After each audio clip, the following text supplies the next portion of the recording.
Welcome back to Nirvana Acupuncture's YouTube channel. Today we're gonna make vegan chili. And the first time that I made this, I was kind of skeptical about making it. Didn't know how it was gonna come out, but even the meat lovers really love this chili. So first thing that we're gonna need is some onions. We're gonna need some minced garlic too. So for the onion, if your onion is pretty big, you're gonna need about a quarter of an onion, and then you'll need about 2 cloves of garlic. You'll need 2 stalks of celery chopped, jalapeno if you're a little spicy like me, 1/3 cup of walnuts, 1 can of corn drained, 1 can of kidney beans drained, 1 can of black beans drained as well. And then for our toppings, you can be as versatile as you want to. If you don't want to make it vegan and you want to add a little bit of cheddar cheese, cheddar away. Then we also have some avocado as well, which I usually like to put on there to give it that creaminess. You could always add sour cream if you wanted to as well. Now for some of the sauce, we're going to definitely need 5 roasted tomatoes. I did not use a whole can, but you can if you want it a little bit more saucier than what I like it at. But this was a 1/2 can of fire roasted tomatoes, and usually it's found inside the tomato sauce section too. You're going to need about 2 tablespoons of Texas chili seasoning, and then 1 teaspoon of grounded cumin. So let's get started here. So the first things first is that we need to try to get the pot on the stove cooking, and we're going to put about 2 tablespoons of olive oil inside there. So in our pan, we're going to go ahead and put about 2 tablespoons of olive oil, and you can use avocado oil if you prefer. Once that gets heated up, we're going to go ahead and put our onions in.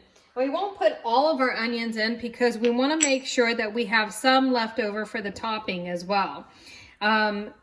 I like to let my olive oil get a little bit more warmer and hotter here before I toss my onions in, just so that it gets a good amount of fragrance inside there too.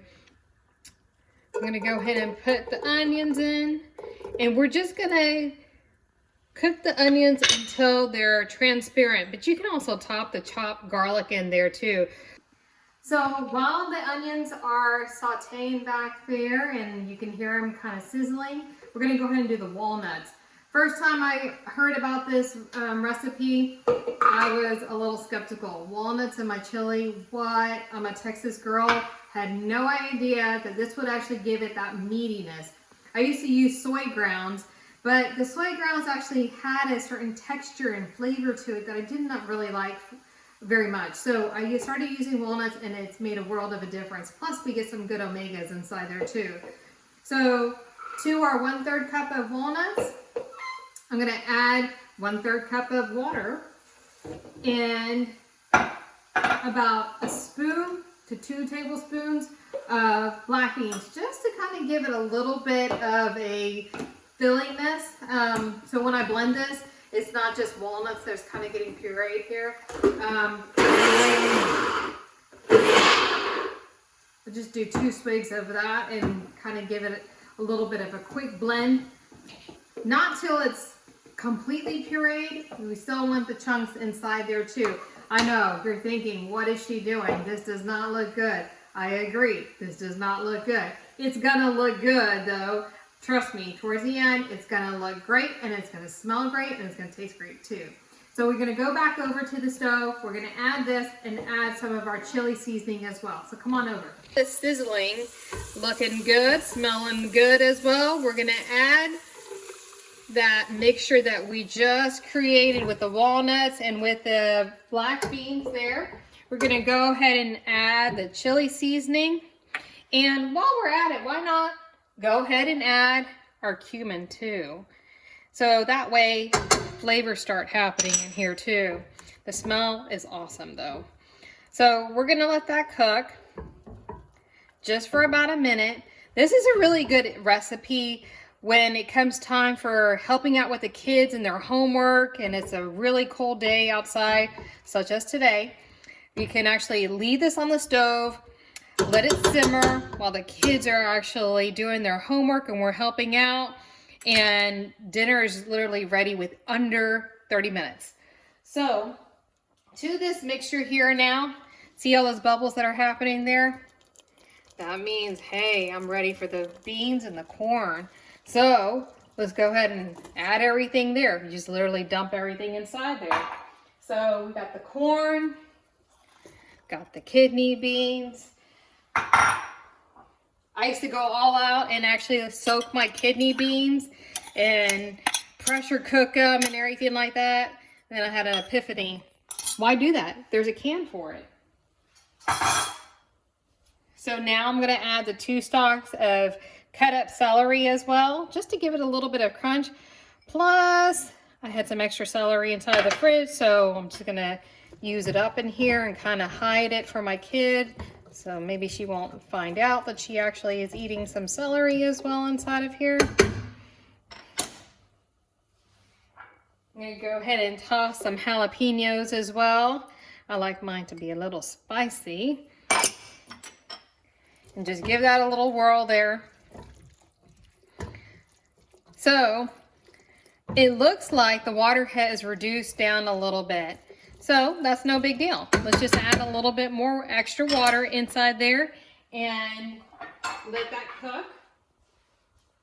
Cut there. So I'm going to go ahead and add about 1 cup of water into here. And I'm going to go ahead and cover it and let it cook. Now we don't want to add the salt just yet. Remember, all canned vegetables and beans have some sodium already inside there. So a lot of times we don't want to just go ahead and blindly add the salt inside of it. Seasoning packets, they all have sodium inside of it. So if you're doing this as a low sodium health diet, we don't want to add the salt just yet. Maybe take a little bit of spoonfuls of it to taste it first before you add anything. So we'll come back and check on this after I help the kiddo with her homework. Okay guys, we're back. Chili is done. And I let it simmer for about 10 minutes until all that water came out and it's all been consumed within the beans and the corn and the walnuts as well. Walnuts are very filling too. So I'm gonna go ahead and plate this and put all my toppings on there. Now, if you want to add a little bit of salt and pepper, now is the time to actually do that. Remember to taste first before you add that. But while this was actually simmering, I went ahead and also made some breadsticks as well to go along with the chili. Plus, I also did a little bit of a dessert, which is just cinnamon sticks. Breadsticks, put some powdered sugar on them, put a little bit of cinnamon, bada bing, bada boom, that's dessert. But I'm gonna go ahead and plate this up and put all my toppings on it that I like, which is cheddar cheese. I went ahead and took those onions from the leftovers that we had before we were doing the frying with them.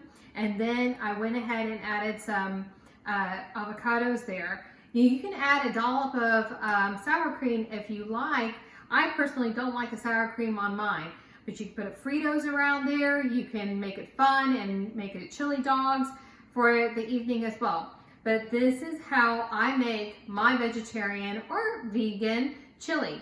You guys be sure to subscribe to our YouTube channel, click the like button as well, and then also visit our website at www.mirroracu.com.